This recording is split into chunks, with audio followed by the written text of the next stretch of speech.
Pronto, olha, e o teu inglês, como é que está? Mudando agora aqui um bocadinho de Sim. assunto. Bom, meu inglês, tem que ser honesto, ele é um inglês que eu consigo, eu imagino que eu consigo trabalhar no dia a dia, consigo perceber o que as pessoas falam, consigo me comunicar, consigo escutar, consigo responder, consigo me comunicar por Multiplicar pelo texto número de também, dias. mas não sou uma pessoa fluente, né? Tenho minhas dificuldades, tenho onde melhorar ainda, mas acho que em questões de trabalho eu me considero ok. E diz-me uma coisa, Claudson, tu sentes-te confortável se eu te fizer uma pergunta em inglês? Podemos? Sim? Ok, então, here we go. So, Claudson, what was the project you have enjoyed the most and why? Okay, okay, sure. I remember a project in Brazil when I worked for a Uber-like company. It's like my taxi. The name was Easy Taxi, and the project that I most enjoyed there was when we created a driver wallet, because before that the drivers need to wait for the whole month until receive the money, and with the wallet we just speed up the process. The drivers could see the money, the amount of money increasing in the app, just right after the ride. So that was a good project because it was exciting in terms of technologies and also a huge impact in the driver's life. Definitely, Claudson. Congratulations for the project. Back to português. Claudson, falas muito bem inglês, portanto, obrigada pela tua disponibilidade a falares aqui, só a dar aqui esta resposta, só para nós avaliarmos aqui um bocadinho, porque não sei se tu tens conhecimento, mas em Portugal, de facto, há muitas empresas, ou diria a maioria, qualquer job description que tu olhas, vês inglês fluente, todas elas pedem inglês fluente ou inglês avançado, que é pretty much the same. E o teu nível de inglês é perfeitamente ok, é ótimo para qualquer um dos requisitos das empresas que estão neste momento em Portugal à procura de pessoas na área tech. É verdade que algumas empresas, nem todas as empresas têm o mesmo nível de exigência, é isto que eu quero partilhar contigo. É ótimo que falares bem, mas no entanto, para outras pessoas que não falam tão bem, não é sinal, isso não significa que não conseguem o emprego. O que acontece é o seguinte, varia um pouco de empresa para empresa, e porquê? Vamos imaginar, e também um pouco de função para função. Em Portugal existem muitas empresas que não são portuguesas. Sim. Pronto, é isso. E existem também muitas pessoas a viver em Portugal que não falam português.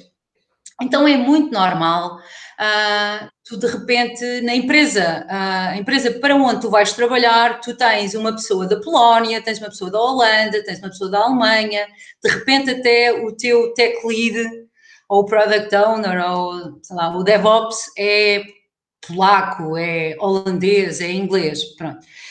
Daí a necessidade do inglês. Pronto.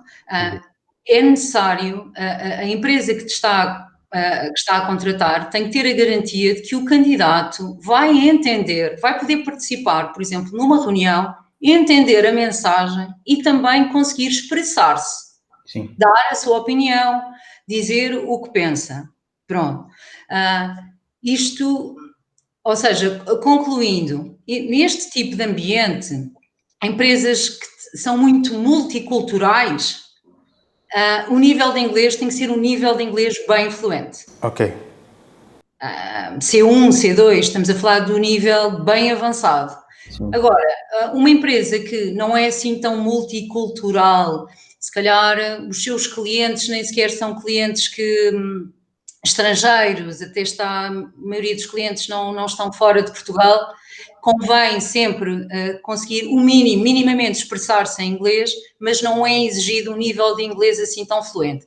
A minha opinião é tentar sempre, porque um candidato que vê uma vaga de trabalho e vê inglês fluente não adivinha se é o mesmo super fluente, porque estamos perante uma empresa que é multicultural ou não. O candidato não adivinha. Então, o que eu acho é arriscar sempre. Se na parte tech, na parte tecnológica bate certinho, então vamos enviar a candidatura e depois vamos então tentar perceber como é que é o nível de inglês. Se pode ser um B2, que é o Upper Intermediate, ou se tem que ser um C1, que já é um Advanced. Ok, obrigado mesmo. Tentar, de facto como corre. Ok, sim. Pronto. Da questão dos salários em termos de expectativa salarial. Tu queres partilhar alguma coisa? Não queres partilhar? Estás confortável? Isso para mim é bem complicado, até por não entender muito bem o mercado. Eu estou totalmente aberto a discutir o salário depois, ou até mesmo, não sei como funciona, se é mais para o fim do processo ou mais no começo, mas eu estou totalmente aberto a discutir, talvez antes, já entender um range salarial. Sim. Então, a questão do salário, por norma, não é falada logo na primeira entrevista, muitas vezes não é falada na primeira entrevista, Ok. mas nem sempre é deixada para o fim. Na minha opinião, deve ser deixada para o fim, porque todo o mundo está perdendo tempo de chegarmos ao fim e não tivermos aqui se não estivermos de acordo em relação ao salário.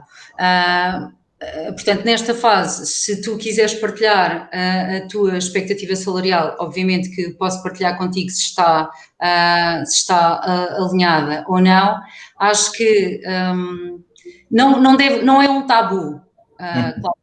Eu acho que nunca parte do candidato falar sobre o salário e é bom que não parta, porque isso não vai cair bem a nenhum recrutador, mas também quando o recrutador pergunta, não há que ter medo.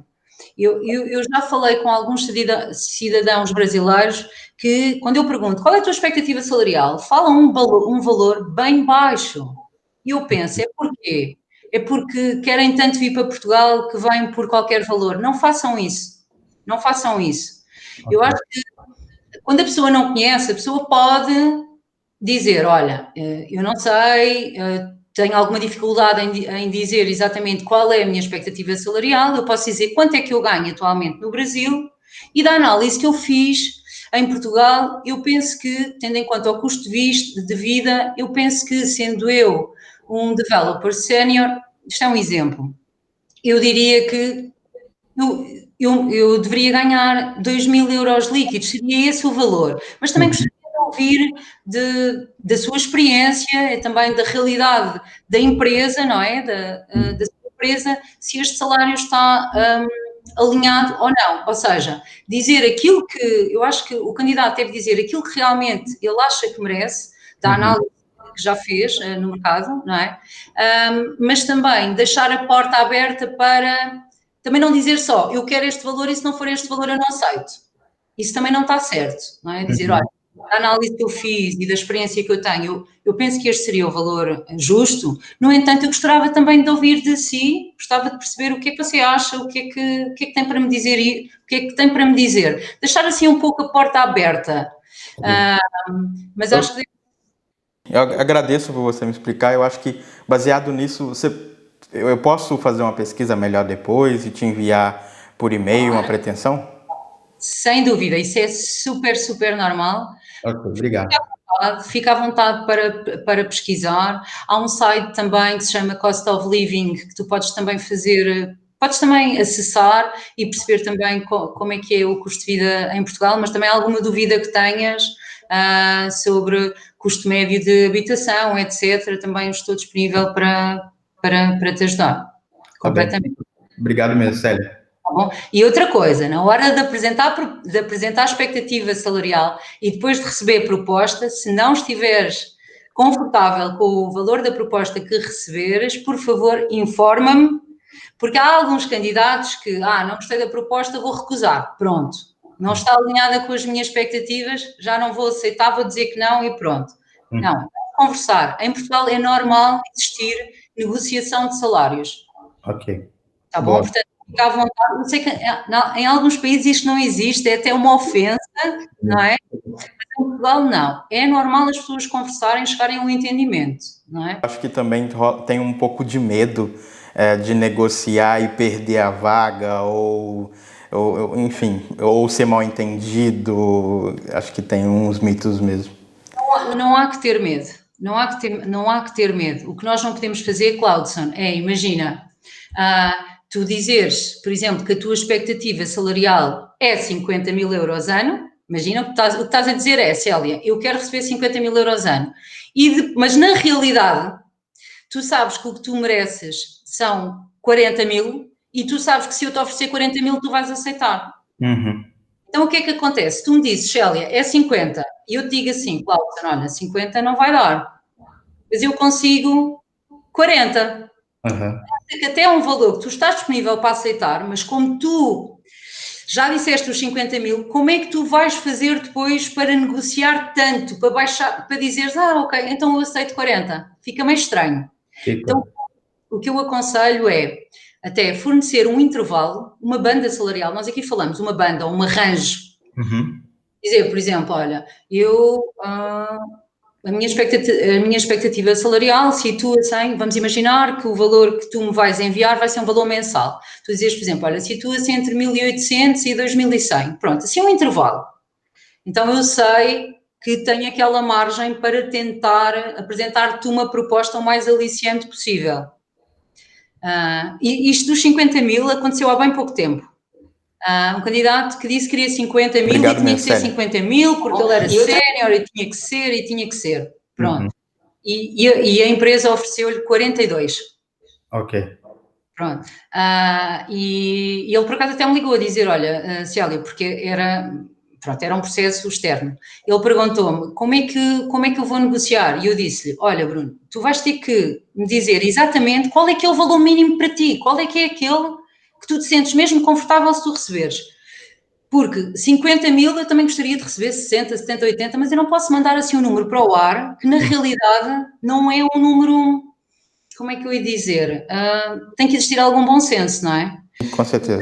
Como dizer, na realidade eu com 40 até aceitaria, só que eu gostaria de ganhar 50. Assim fica difícil. Tu agora, se disser, eu acho que deves aceitar já aos 42, dizes que reconsideraste, que o projeto é super interessante e que por isso, embora tu quisesses na realidade ganhar 50 mil euros ano, por conta do projeto ser super interessante, tu até estás disponível para aceitar os 42 e vais aceitar e já aceitaste e está fechado. Pronto. Sim. Mas às vezes não ser demasiado ambicioso, nem uma coisa nem outra, nem ser demasiado ambicioso, nem ter medo porque, eu agora vou para Portugal e para conseguir vantagem, então eu vou dizer que a minha expectativa salarial é muito baixa, porque assim eu sei que eu vou conseguir. Isso também não vai resultar a médio e longo prazo, porque todo mundo tem contas para pagar, há a questão da motivação, nenhum sénior pode ganhar 1.400 euros líquidos por mês, ninguém aguenta. Foi, não, Pronto, mas eu já tive esse exemplo, de dizer 1.400 euros líquidos, eu como? Não pode.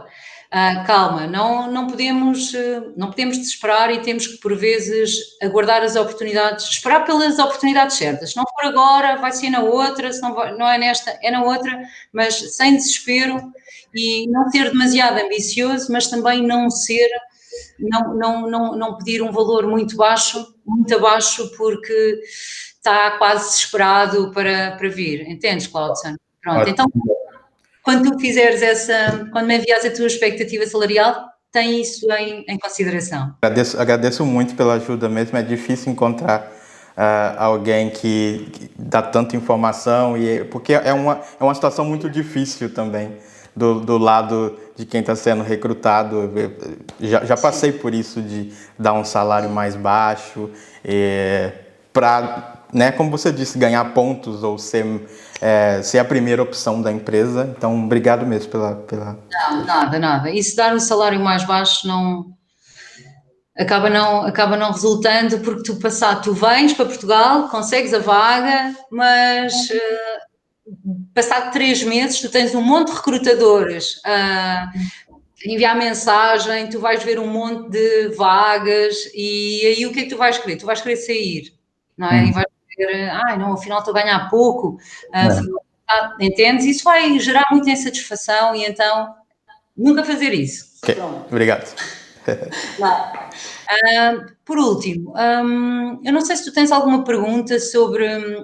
Outra coisa que eu me estava a esquecer, em termos de disponibilidade. Ok.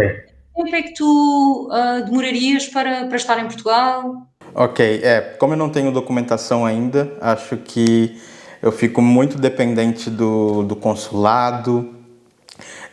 Se a empresa participar do Tech Visa, né, o processo é bem mais rápido. Então, acho que em 2 meses, no caso padrão, né, porque nós sabemos que tem muitas variáveis, mas eu imagino que entre 2 meses e 6 meses, que é o caso pior, talvez, é o esperado. No caso da empresa ter o Visa Support, o período mínimo é 2 meses.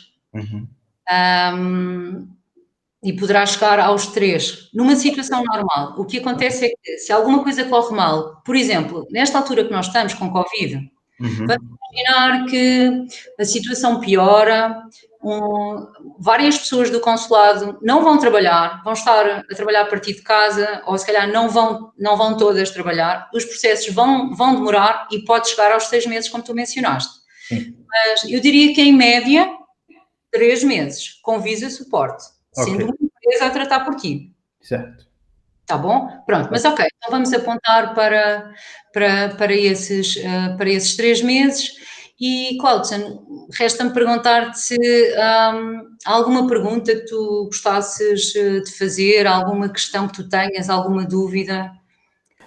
Geralmente eu perguntaria sobre como é trabalhar na empresa, se é um ambiente ágil ou não. Como é que a gente está fazendo uma entrevista mais em geral para várias empresas diferentes, não faz muito sentido, mas geralmente eu perguntaria isso, como é o ambiente no dia a dia, qual o tamanho, se tem uma equipe já para essa vaga, qual o tamanho dessa equipe, qual o tipo de trabalho, o tipo de negócio também, para ver se é alinhado com o que eu ou já trabalhei ou alguma coisa que eu gostaria de trabalhar. Mas como nós estamos numa entrevista mais genérica para muitas vagas, eu te agradeço, não tenho mais nenhuma pergunta. Ok, certíssimo. É muito importante realmente fazerem perguntas, não é? O candidato ou a candidata, eu estou sempre a dizer candidato porque a maioria das pessoas são do sexo masculino, mas é muito importante fazer de facto algumas perguntas porque demonstra interesse e então fica a dica de fazer sempre alguma pergunta no final ou durante a entrevista. Sim. Cláudia, obrigada. Assim que possível, darei feedback sobre o teu processo de recrutamento. A aguardar a tua expectativa salarial. Alguma coisa estou disponível, WhatsApp, e-mail, telefone? Muito obrigado, Célia. Muito obrigado também pelas dicas. Eu te mando sim. Prazer. Obrigada. Tchau. Então, baseado nessas perguntas, você já consegue se preparar um pouco e até mesmo já treinar algumas respostas, porque com certeza a maioria dessas perguntas vão ser feitas para você. Além da pergunta que você viu em inglês na entrevista, é muito comum o recrutador, a recrutadora perguntar qual o seu hobby, o que você gosta de fazer no seu tempo livre. Essa pergunta também em inglês. Então, você já pode treinar uma resposta em inglês para essa pergunta. Eu vou dar mais uma dica aqui. Em Portugal, algumas pessoas, elas não pronunciam o H, né? Elas pronunciam o H do inglês como se fosse o H do português. Então, por exemplo, eu tive uma entrevista uma vez que a pessoa me perguntou "What is your hobby?" ao invés de hobby. Eles falam também Harry Potter ao invés de Harry Potter. Então já treina um pouquinho o seu ouvido para você não se atrapalhar, assim como eu me atrapalhei no passado. Outra pergunta que é super comum, até mais em português, é, assim como você viu na entrevista, ressaltar um ponto positivo da sua carreira, um sucesso, mas também, algo que não foi feito na entrevista, um ponto negativo. Então já vai pensando em alguma história, em algum projeto que você tenha participado, que as coisas não deram certo, um fracasso da sua carreira. Isso é importante para entender que você lembra dos fracassos, os fracassos são importantes para você também, e além disso já vem uma pergunta em seguida. Depois de você falar o seu fracasso, é muito comum te perguntarem, ok, e como você lidou com isso, ou o que você faria diferente para que você não tivesse esse fracasso? Essa pergunta também é importante para medir quão bom você é com aprendizados em momentos ruins, né? O que você leva de bom daquela situação? Como você amadurece, né, na sua carreira? Então você já pode ir treinando uma resposta para isso. Um último detalhe, talvez você tenha até percebido, é que a Célia, quando ela vai tratar por mim, né, quando ela vai fazer uma pergunta para mim, ao invés dela falar, e você, por que você quer vir para Portugal? Ao invés de ela usar isso, ela me trata como uma terceira pessoa na conversa. Então ela fala, e o Cláudio? Por que o Claudson quer vir para Portugal? O que o Claudson alcançou na sua carreira? Mesmo falando diretamente ali comigo. É uma coisa um pouco engraçada pra gente a princípio, mas é um jeito de tratar as coisas com mais formalidade.